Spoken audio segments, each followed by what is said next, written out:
कितनी जिम्मेदारी है, या इतिहास मतलब अक्सर होता है कि सिनेमैटिक लिबर्टी की बात की जाती है, क्या यहाँ पर वो लिबर्टी नजर आएगी या ये पूरी तरह से फैक्ट्स पे होंगे?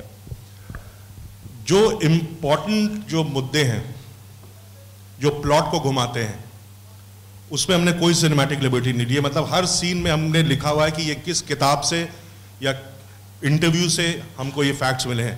लेकिन कहीं कहीं जो कि बहुत इंडिविजुअल सीन है, अगर चाय पी रहे हैं प्रेम सहगल और गुरबख्श सिंह ढिल्लों तो उन दोनों में जो बात हुई है उसका कोई हिस्टोरिकल कहीं डॉक्यूमेंटेशन नहीं है। लेकिन ऐसे जो प्राइवेट मोमेंट्स हैं, जो ऐसे प्राइवेट मोमेंट्स हैं उनमें हमने सिनेमैटिक लिबर्टी ली है जी। एक चीज और है कि फिल्में अगर आइडिया है तो ये वास्ता जो सब्जेक्ट से वास्ता आपका पहली बार कब हुआ, या ये प्रोजेक्ट के तौर पे ही आपके पास आए? नहीं, मैं इतिहास का स्टूडेंट रहा हूँ, इलाहाबाद यूनिवर्सिटी का पास आउट हूँ। मैं जुडिशरी मेरे पूरे ख़ानदान के खून में दौड़ती है, इसलिए आईएनए ट्रायल्स के बारे में मैं बचपन से जानता था। और जब सपल साहब मुझसे मिले दिल्ली में, उन्होंने बोला तो मैं लपक के मैंने बोला कि ये मैं ही करूँगा और कोई कर भी नहीं पाएगा इसको। शूटिंग किन किन जगहों पे या किस लेवल पे होने वाली है? जाहिर सी बात है कि रियल लोकेशन शूट भी इसमें बहुत मायने रखेगा। हाँ, क्योंकि बारिश हो रही है तो हमने सोचा कि इंटीरियर से शुरू करें। तो ट्रायल के लिए ट्रायल का ये सेट है जहाँ पे कोर्ट मार्शल हुआ था, जनरल कोर्ट मार्शल, तो यहाँ पे है। कुछ इंटीरियर्स बॉम्बे में करेंगे, 20 दिन का शेड्यूल है। फिर अक्टूबर में हम लोग आउटडोर जाएंगे।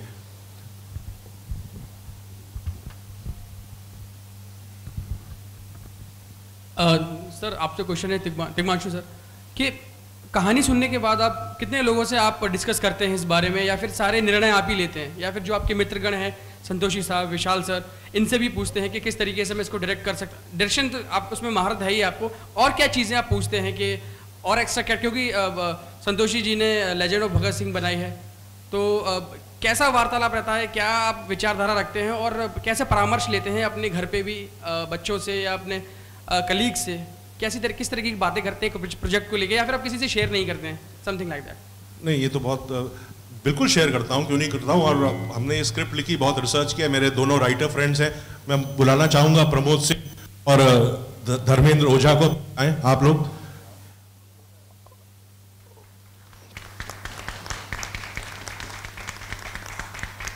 हम सब ने मिलकर ये स्क्रिप्ट लिखी, बहुत रिसर्च किया इन लोगों ने मुझसे ज़्यादा रिसर्च की है।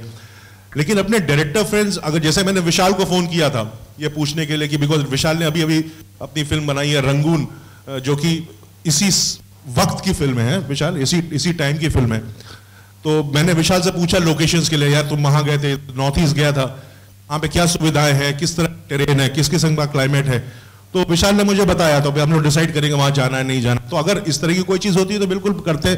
शाद से मैंने पूछा, बिकॉज शाद के तो नाना जी थे प्रेम सहगल की, क्या क्या प्राइवेट मोमेंट्स थे। तो अब शाद की भी अगली फिल्म शायद यही होने वाली है, अपने नाना नानी की लव स्टोरी बनाएंगे ये जल्दी। संतोषी सर, आपने लेजेंड ऑफ भगत सिंह बनाई थी, क्या क्या मुश्किलात आपको उस दौरान आया? आपने कुछ अपना एक्सपीरियंस शेयर किया सर से कि ये चीज़ ज़रूर रखना है, या फिर इन चीज़ों का होना, इन एलिमेंट्स का होना बहुत ज़रूरी है? कुछ बताया आपने कुछ अभी? क्योंकि हम देख रहे थे शुरू में आप बात कर रहे थे, आप बता रहे थे, आपका एक कन्वर्सेशन चल रहा था, तो किस तरीके की चीज़ें आपने शेयर करी आपने, अब जो आपका अपना एक्सपीरियंस रहा है? देखिए, ऐसा है कि तिग्मांशु के काम का मैं बहुत इज्जत करता हूँ, एंड साथ में काम भी किया है हम लोगों ने।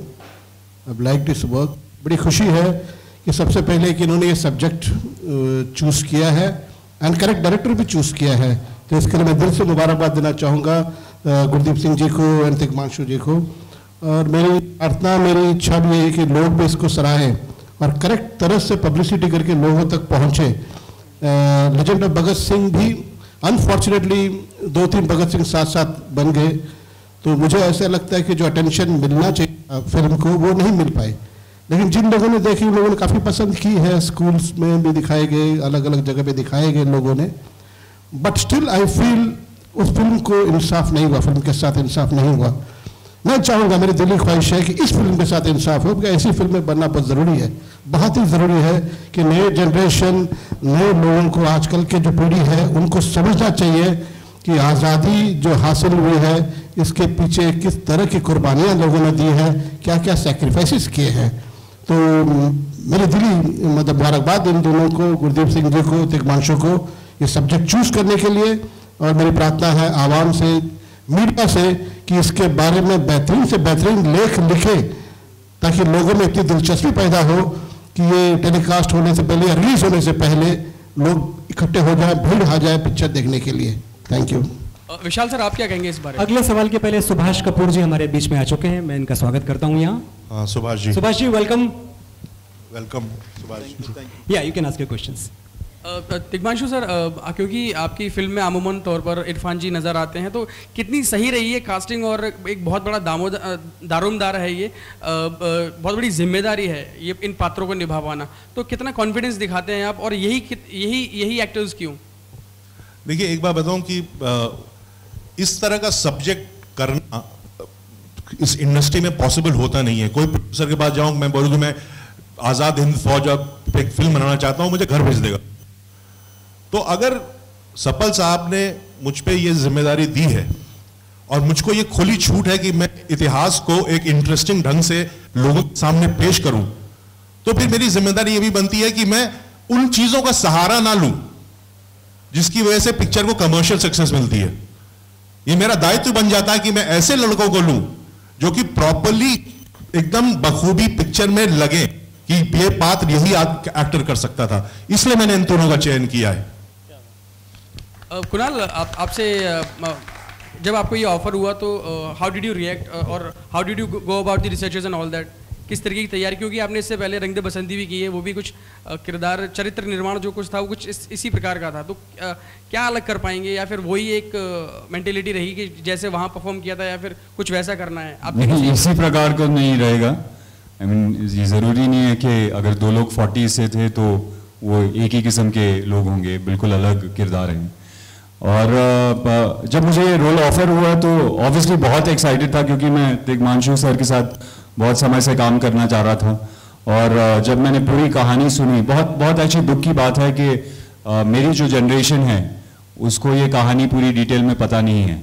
मतलब मुझे पता है कि आज़ाद हिंद फौज थी, मुझे पता है कि कहानी के बारे में लगभग थोड़ा बहुत पता था, लेकिन जिस डिटेल में पता होना चाहिए वो बिल्कुल नहीं पता था। और मुझे लगता है बहुत दुख की बात है कि हमारी जनरेशन को इसके बारे में बिल्कुल पता नहीं है। और मेरा होप है कि इस पिक्चर के थ्रू लोगों को पता चले कि क्या क्या कुर्बानियाँ हुई और क्या कितना बड़ा पार्ट था उनका, इन तीनों किरदारों का और इन तीनों कैरेक्टर्स का, और जो पूरी आज़ाद हिंद फौज है उनका कितना बड़ा पार्ट था हमारी आज़ादी में। तो मेरे लिए बहुत ही एक्साइटिंग है। और मुझे लगता है कि जैसे आपने कहा कि रंग दे बसंती का जो कैरेक्टर था उससे बिल्कुल अलग कैरेक्टर है और उसका अप्रोच भी बिल्कुल अलग होगा।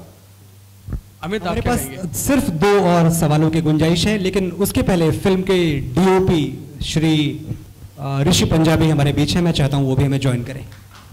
ऋषि पंजाबी जी, वेलकम ऋषि जी। जी, आखिरी 2 सवाल कहां से आ रहे हैं? 2 हैं अभी भी, बाद में मुझे मत कहिएगा कि मैंने बिल्कुल ही गुंजाइश नहीं छोड़ी। और अगर सवाल नहीं है तो हम लोग कैफेटेरिया की तरफ आगे बढ़ सकते हैं और वहाँ लंच करें। और हाँ, ये तो मैं कर दूंगा, लेकिन मैं मेरे मीडिया के दोस्त, you can all proceed to the cafeteria for lunch. Thank you very much.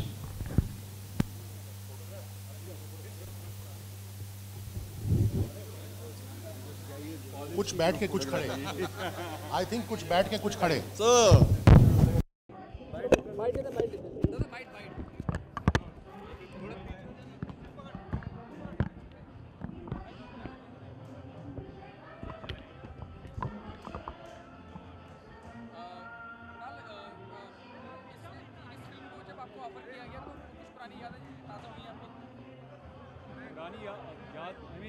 जब ये पिक्चर ऑफर हुई, ऑब्वियसली मेरे लिए बहुत एक्साइटमेंट थी। एक तो मैं तिग्मांशु सर के साथ बहुत समय से काम करना चाह रहा था और मुझे मौका मिला इसके साथ। और दूसरी बात ये थी कि ये हमारी हिस्ट्री का बहुत ही इम्पोर्टेंट चैप्टर है। ये जो INA ट्रायल हुए थे रेड फोर्ट में और जो उसके पहले जो वॉर हुई थी, और बहुत दुख की बात है कि हमारी जो जनरेशन है इसके बारे में बहुत कम जानती है। और मेरी मेरा होप है कि ये पिक्चर के थ्रू लोग इसके बारे में जाने कि किस तरह की सैक्रिफाइसेस इन लोगों ने किए थे हमारे देश की आज़ादी के लिए। और जो बहुत अच्छी बात है स्क्रिप्ट की वो ये है कि बहुत एंटरटेनिंग है, हमारी हिस्ट्री के बारे में है ऑफ कोर्स, लेकिन साथ ही बहुत ही एंटरटेनिंग पिक्चर है, कोर्ट रूम ड्रामा है, वॉर फिल्म है, तो I am very excited about this. जब आपको विषय दिए जाते हैं तो कितनी आप पढ़ाई लिखाई करते हैं, या फिर कितना लाइब्रेरी में रहते हैं, या फिर कुछ पुरानी फिल्में देखते हैं, होमवर्क क्या रहता है? एक्चुअली बहुत पढ़ाई लिखाई तो बहुत करनी पड़ती है, क्योंकि जैसे मैंने कहा कि आप एक हिस्ट्री का एक हिस्सा ले रहे हैं और उसको पर्दे पर लेकर आ रहे हैं, और मैं जो कैरेक्टर प्ले कर रहा हूँ एक रियल लाइफ कैरेक्टर है, तो इसके बारे में जितना कुछ मैं पढ़ सका मैंने पढ़ा, जितना कुछ देख सका देखा, चाहे वो आर्मी के बारे में हो, उस दौर के बारे में हो, देश के क्या हालात थे उस समय, लोगों की मानसिक स्थिति क्या थी उस समय पर, तो उसके बारे में जितनी पढ़ाई लिखाई कर सकता हूँ मैं कर रहा हूँ। इन किरदारों के अलावा कोई एक पुराना किरदार देशभक्ति का जो आप हमेशा किसे करना चाहते हो, और जो आप चाहते हो कि जी वो बहुत हो चुका है, भगत सिंह लेकिन भगत सिंह बहुत बार हो चुका है ऑलरेडी, और हम खुद एक पिक्चर कर चुके हैं जिसमें भगत सिंह थे, तो Bhagat Singh was a very interesting character. आप किस पे ज़्यादा यकीन करते हैं? जी वो मेरा ये मानना है कि पिक्चर अच्छी होती है बुरी होती है, ये क्रिटिकल कमर्शियल वो सब मुझे ज़्यादा समझ नहीं है। अगर मुझे स्क्रिप्ट अच्छी लगती है तो मैं करता हूँ, और मेरी उम्मीद रहती है कि ना सिर्फ लोगों को ये पिक्चर अच्छी लगे लेकिन बॉक्स ऑफिस पे भी चले। I think they both very important things. क्योंकि कुणाल इंडस्ट्री इतनी रिस्पेक्टेड फ्रेटर्निटी है, यहाँ पे सभी लोग एक दूसरे का इतना सम्मान करते हैं, सहयोग करते हैं जी। तो अभी सलमान खान ने कहा है कि जब वो थके हारे बाहर निकलते हैं सुल्तान की शूटिंग के दौरान, तो ऐसा लगता है उनका रेप कर दिया गया। तो मुझे लगता है यार ये अब कंट्रोवर्सी को बहुत खींच चुके हैं और बहुत समय से चल रहा है ये, अब मुझे लगता है कि अब ये सवाल बंद कर देना चाहिए आपको। चलिए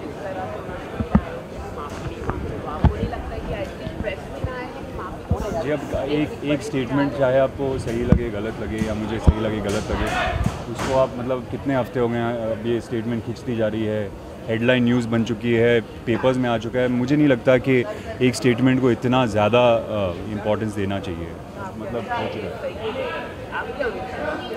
अब आप यहाँ पर इस चीज़ के बारे में बात करें, इसके बारे में बात करें। सर आने वाले प्रोजेक्ट्स क्या हैं और हम आपको कहाँ देखते हैं?